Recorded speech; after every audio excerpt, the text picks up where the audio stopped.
Mesmerizing wedding collection. Tejaswini by Chungat Jewelry. Chalakudy Lok Sabha മണ്ഡലത്തിലെ LDFന്റെ election manifesto പ്രകാശനം ചെയ്തു. അങ്കമാലി എലൈറ്റ് ഹോട്ടലിൽ നടന്ന ചടങ്ങിൽ വ്യവസായ വകുപ്പ് മന്ത്രി പി രാജീവ മുൻ ചാലക്കുടി എംപിയും ചലച്ചിത്ര താരവുമായ ഇന്നസെന്റിന്റെ ഭാര്യ ആലീസ് ഇന്നസെന്റിന് നൽകി പ്രകാശനം നിർവഹിച്ചു.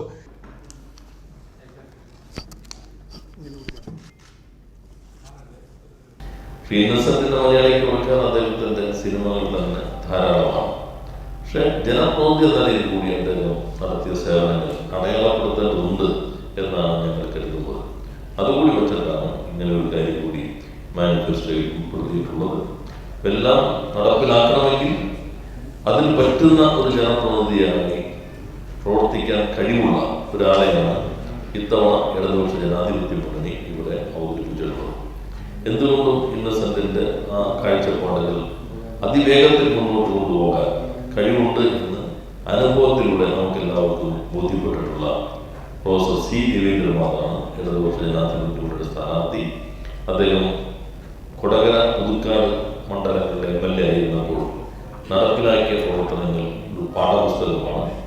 അതോടൊപ്പം തന്നെ മന്ത്രി എന്ന നിലയിൽ കേരളത്തിന്റെ വിദ്യാഭ്യാസ മേഖലയിൽ മാഷ് നടത്തിയിട്ടുള്ള പ്രവർത്തനങ്ങൾ ലോകത്തിന്റെ തന്നെ ശ്രദ്ധയാകർഷിച്ചിട്ടുള്ള പ്രവർത്തനങ്ങളാണ്. നമ്മുടെ പൊതുവിദ്യാഭ്യാസത്തെ ശക്തിപ്പെടുത്തുന്നതിൽ അദ്ദേഹം നൽകിയിട്ടുള്ള നേതൃത്വപരമായ പങ്ക് കേരളത്തിന്റെ ചരിത്ര വികാസത്തിൽ ഒരിക്കലും മാറ്റിവെക്കാൻ കഴിയാത്ത ഒന്നാണ്. അത്രമാത്രം നേതൃവൈഭവവും കർമ്മശേഷിയും ലാളിത്യവും എല്ലാം ഒത്തിണങ്ങിയ ഒരു വ്യക്തിത്വം എന്ന നിലയിൽ ഈ പ്രകടന പത്രിക സമയബന്ധിതമായി നടപ്പിലാക്കാൻ രവീന്ദ്രനാഥ് കഴിയും എന്നാണ് കരുതുന്നത്.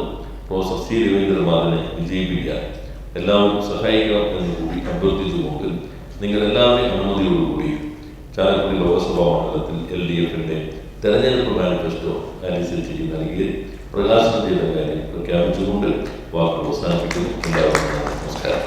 KK അഷ്റഫ് അധ്യക്ഷനായിരുന്നു. തെരഞ്ഞെടുപ്പ് committee chairman UP Joseph, MLA Tyson master, മുൻ മന്ത്രി അഡ്വക്കേറ്റ് ജോസ് തറ്റയിൽ, മുൻ MLA മാരായ BD ദേവസി, AK ചന്ദ്രൻ, സാജു പോൾ തുടങ്ങിയവർ ചടങ്ങിൽ പങ്കെടുത്തു.